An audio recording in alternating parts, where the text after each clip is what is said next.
Hi hello வணக்கம் நண்பர்களே, நான் உங்கள் குழந்தை மருத்துவர் ராவணன். இன்றைக்கி நம்ம டிஸ்கஸ் பண்ண போகிறது ரொம்ப காமனாக பார்க்கக்கூடிய ஒரு ப்ராப்ளம். நம்ம தலைப்புக்கு போகிறதுக்கு முன்னாடி நம்ம சேனலுக்கு புதிதாக வந்திருக்கிறவங்கள வருக நான் வரவேற்கிறேன். நம்ம சேனலை சப்ஸ்கிரைப் பண்ணாதவங்க மறக்காமல் சப்ஸ்கிரைப் பண்ணுங்கள், பெல் பட்டனை கிளிக் பண்ணுங்கள், பிடிச்சிருந்ததுன்னா மற்றவங்களுக்கு ஷேர் பண்ணுங்கள். இந்த வேண்டுகோளோடு நம்ம தலைப்புக்கு போகலாம். குரட்டை, ஸ்னோரிங். குரட்டைங்கிறது என்ன அவ்வளோ காமனானா ரொம்ப காமனுங்க. எல்லா மனிதர்களுமே ஒன் ஆர் அதர் டைம் குரட்டை விடுவாங்க. ஒரு சிலர் அதிகமாக விடுவாங்க, ஒரு சிலருக்கு அது பெரிய பிரச்சனையிலே போய் முடியும். இந்த குரட்டையினால் பர்சனலாக அந்த குரட்டை விடுற மனிதனுக்கும் ப்ராப்ளம், பக்கத்தில் இருக்கவங்க ஃபேமிலி மெம்பர்ஸு தூங்க முடியாமல் அவங்க கஷ்டப்படுவாங்க. ஸோ பர்சனல் ப்ராப்ளமும் இருக்குது, ஃபேமிலி ப்ராப்ளம் இருக்குது, சோஷியல் ப்ராப்ளம் இருக்குது. என்னன்னு கேட்டிங்கன்னா, இந்த குரட்டை விடுற மனிதர் சரியாக தூங்காததுனால அவரோட வேலை திறன் ரொம்ப பாதிக்கப்படும். வேலைக்கு போய் ஒழுங்காக பண்ண மாட்டாங்க, அங்கே ட்ரௌசியாக இருக்கும், டயர்டாக இருக்கும், சுறுசுறுப்பாக செய்ய முடியாது. அப்போ வேலை செய்கிற இடத்துல நிறைய திட்டு வாங்குவாங்க, கெட்ட பேர் வரும். ஸோ இப்படிப்பட்ட குரட்டையை என்ன காரணங்களால் வருது, எப்படியெல்லாம் அதை சரி பண்ணலாம், எப்போ டாக்டரை போய் பார்க்கணும் அப்படிங்கிறத பற்றி தான் நம்ம இப்போ டீட்டெயிலாக பார்க்க போகிறோம். சரி, ஒன் பை ஒன் பார்ப்போம். முதல்ல என்னென்ன காரணங்களால் வரும். ஒன்று ஜெனட்டிக்காகவே வருங்க, ஒன்று பரம்பரையாக வரும். அது இன்டைரக்டாக பார்த்தீங்கன்னா பரம்பரையாக அவங்க வெயிட் அதிகமாக இருப்பாங்க, ஒபிசிட்டி உடல் பருமன் அதிகமாக இருப்பாங்க பரம்பரையாகவே. தாத்தா குண்டாக இருப்பார், அப்பா குண்டாக இருப்பார், பையனை குண்டாக இருப்பான். ரெண்டாவது டயர்ட்னஸ்ங்க, சரியாக அவங்க ரெஸ்ட் எடுக்காதனால ரொம்ப டயர்டாக இருப்பாங்க. அப்படி டயர்டாக இருக்கும்போது பார்த்தீங்கன்னா அவங்களுக்கு இந்த தொண்டை அதில் இருக்கிற தசைகள்லாம் ரொம்ப ரிலாக்ஸ் ஆகிடும். இந்த டங் வில் ஃபால் பேக், அதாவது நாக்கு உள்பக்கமாக சரியும். அதுக்கப்புறம் இந்த எடை அதிகமாக இருக்கும், உடல் பருமன் அதிகமாக இருக்கவங்களை பார்த்தீங்கன்னா இந்த தொண்டையை சுற்றி இருக்கிற தசைகள்லாம் நிறைய ஃபேட் டெபாசிட் ஆகும், கொழுப்பெல்லாம் சேர்றதுனால காற்று போகிற வழி, காற்று பாதை சுருங்கிடும். அதனால் காற்று உள்ளே நுழையும் போது அது ஒரு வைப்ரேஷன் வரும்.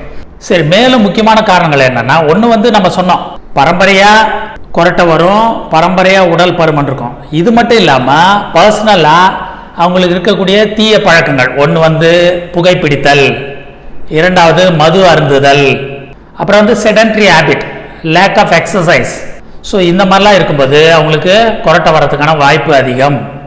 அதாவது சாதாரணமாக நம்ம மூச்சு விடுறது சத்தம் இல்லாமல் இருக்கும், இவங்க மூச்சு விடுறது அந்த மூச்சு பாதை சுருங்கி இருக்கிறதுனால அந்த காற்று ஒரு அழுத்தத்தோடு உள்ளே நுழையிறதுனால அது வைப்ரேஷன் வரும். அதுதான் ஸ்னாட்டிங் சவுண்டு, ஒரு ரம்பிளிங் சவுண்டு. அந்த காற்று போய் மோதுறதுனால அந்த வைப்ரேஷன்ஸ் வரும், அதனால அந்த சவுண்டு வரும். சரி, குரட்டைனால என்னென்ன காம்ப்ளிகேஷன்ஸ் வருது பார்க்கலாமா?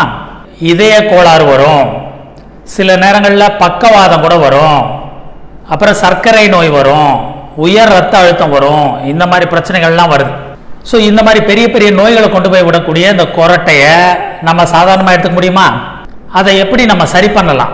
குரட்டையை சரி பண்ணுறதுக்கு ஒன்று என்ன காரணம்னு கண்டுபிடிக்கணும். ஒன்று மூக்கில் இருக்கலாம், அதாவது இந்த ஸ்டஃபி நோஸ் அப்படின்னு சொல்லுவாங்க, மூக்கடைப்பு. இல்லைன்னா அந்த மூக்கு தண்டு நடுப்பகுதி ஒரு பக்கம் பெண்டாக இருக்கும், டீவியேட்டட் நேசல் செப்டம்னு சொல்லுவாங்க, இதனால் குரட்டை வரலாம். இல்லை சளி, சைனஸ் ப்ராப்ளம், இல்லை அலர்ஜி, இந்த மாதிரி பல ப்ராப்ளங்கள்னால மூக்கடைப்பு இருக்கும். அவங்க வாயை திறந்துன்னு மூச்சு விடுவாங்க, குரட்டை வரும். குரட்டை பார்த்திங்கன்னா மைல்டு, அதாவது வாயை மூடிக்கிட்டே இருந்தாலும் குரட்டை வரும், வாயை திறந்துக்கிட்டு சுவாசம் பண்ணுவாங்க, அப்போ குரட்டை வரும். சிலருக்கு நேராக படுக்கும்போது, மல்லாக்க படுக்கும்போது மட்டுமே குரட்டை வரும். சிலருக்கு எந்த பொசிஷனில் படுத்தாலும் குரட்டை வரும். இது சிவியர் ஃபார்ம்.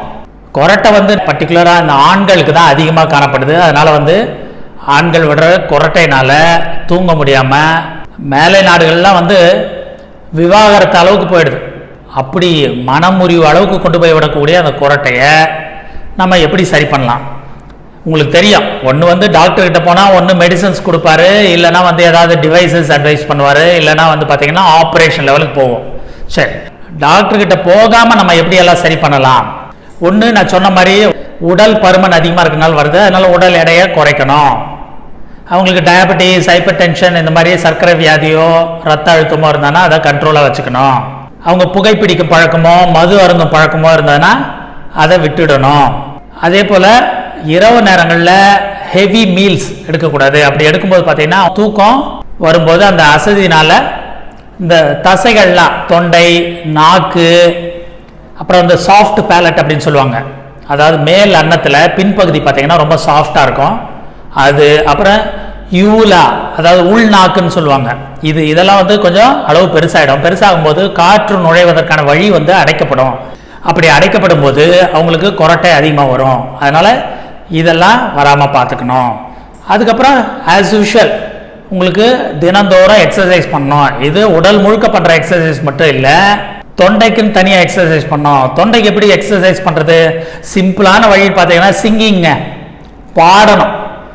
ஐயோ எனக்கு பாட்டெல்லாம் வராது அப்படின்னு சொன்னால் பாட்டு வரணும்னு அவசியம் இல்லை. நீங்கள் உங்கள் பாட்டை நீங்களே ரசிக்கலைன்னாலும் பரவாயில்ல, அது வந்து உங்கள் தொண்டைக்கு ஒரு பயிற்சி. இல்லைன்னா இந்த வொவல்ஸ் இருக்குல்ல, AEIOU, அதை வந்து திரும்ப திரும்ப திரும்ப திரும்ப நீங்கள் வந்து ஒரு 3 நிமிடங்கள் 5 நிமிடங்கள் சத்தமாக சொல்லணும். அப்படி சொல்லும்போது அந்த வைப்ரேஷனால் உங்களோட அந்த சாஃப்ட் பேலட், மென் அன்னம், அப்புறம் உள்நாக்கு யூலா, அப்புறம் தொண்டை சதைகள் ஃபெரிஞ்சியல் மசில்ஸ், இதுக்கெல்லாம் வந்து எக்ஸசைஸ் இருக்கும்.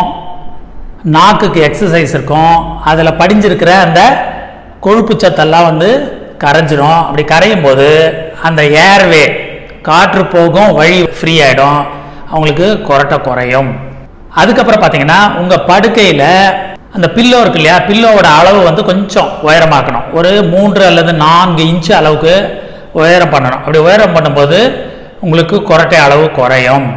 அதுக்கப்புறம் மல்லாக்கப்படுத்தாதான் கொரட்டை வருது அப்படின்னா நீங்கள் ஒரு கழிச்ச மாதிரி யூ ஸ்லீப் பை சைடு, ஒரு பக்கம் திரும்பி படுங்க. அது லெஃப்ட் சைடோ ரைட் சைடோ உங்களுக்கு எது கம்ஃபர்டபுளோ அந்த பக்கம் திரும்பி படுங்க. அப்படி திரும்பி நீங்கள் படுக்கும்போது இந்த டங் ஃபால் பேக் இருக்கு இல்லையா, இந்த நாக்கு வந்து உள்பக்கமாக சரியறது குறைஞ்சி உங்களுக்கு ஏர்வே நல்லா ஃப்ரீ ஆகிடும், நல்ல ப்ரீதிங் இருக்கும். ஸோ என்ன நேயர்களே, இப்போ கொரட்டையை பற்றி நீங்கள் தெரிஞ்சுக்கிட்டீங்களா? கொரட்டை வந்ததுன்னா அதை சரி பண்ணிடலாம். ஒன்று நீங்களாக பண்ணக்கூடிய இந்த உடல் குறைப்பு, எக்ஸசைஸு, புகைப்பழக்கம், மது பழக்கத்தை விட்டு விடுதல், பில்லோ வந்து ஹைட் அதிகமாக்குறது, ஒரு கழிச்சு படுக்கிறது, அப்புறம் வந்து சின்ன சின்ன டிவைஸ் எல்லாம் இருக்குது. இப்போது நோஸ் கிளிப்ஸு, இந்த நோஸ் மேலே வந்து அட்டாச் பண்ணுற மாதிரி சில டிவைசஸ் எல்லாம் இருக்குது. அது என்ன ஆகும்னா அந்த மூச்சு வழியை எப்போ திறந்து இருக்கிற மாதிரி வச்சு ஸ்னோரிங்கை கண்ட்ரோலுக்கு கொண்டு வரும். அதுக்கப்புறமா டாக்டர் கிட்ட போனீங்கன்னா அவங்க சளி இருந்ததுன்னா, அலர்ஜி இருந்ததுன்னா அதுக்கேற்ற மாதிரி மெடிசன்ஸ் கொடுப்பாங்க. அதுக்கும் கண்ட்ரோல் வரலன்னா சின்ன சின்ன ஆப்ரேஷன், சரி ஃபார் எக்ஸாம்பிள் இப்போ வந்து உங்களுக்கு அந்த மூக்கு தண்டு வந்து பெண்டாக இருக்குது, டீவியேட்டட் நேசல் செப்டம்னா அதை சரி பண்ணலாம். அப்புறம் தொண்டைக்கெல்லாம் வந்து இப்போ ரேடியோ அபலேஷன் ப்ரொசீஜர் அப்படின்னு சொல்கிறாங்க. அதாவது ஒரு வெப்ப காற்று மூலமா என்ன ஆகுன்னா சாஃப்ட் பேலட்டு, யூவுலா, ஃபேரிங்ஸ் இந்த பகுதியில் இந்த தசைகளை சுருக்கிறது, அந்த ஃபேட் எல்லாம் வந்து எக்ஸாஸ்ட் பண்ணுறது, இந்த மாதிரியான சில ப்ரொசீஜர்ஸ் இருக்குது. அதை பண்ணி உங்களுக்கு அந்த காற்று பாதை வந்து சீராகிற மாதிரி பண்ணுவாங்க. அப்போ உங்களுக்கு கொரட்டை குறையும். அதே போல் பல் மருத்துவர்கள் சில அப்ளையன்சஸ், சில சின்ன சின்ன இன்ஸ்ட்ருமெண்ட்ஸ் மாதிரி பயன்படுத்தி உள்ளே பொருத்தினாங்கன்னா அது வந்து உங்களுக்கு காற்று போகிற பாதையை எப்போதும் திறந்து வச்சுருக்கோம். அது மட்டும் இல்லை, சில டிவைசஸ் யூஸ் பண்ணுறாங்க. அதாவது CPAP அப்படின்னு சொல்லுவாங்க, continuous positive airway pressure device. அது என்ன ஆகுனா தொடர்ந்து வந்து உங்கள் மூச்சு பாதையில் ஏர்வே வந்து ஓப்பனாக இருக்கிற மாதிரி, காற்று பாதை எப்போ திறந்தே இருக்கிற மாதிரி கண்டினியூஸ் பாசிட்டிவ் ஏர் ப்ரெஷர் கொடுக்கறதுனால அந்த காற்று பாதை திறந்தே இருக்கும்.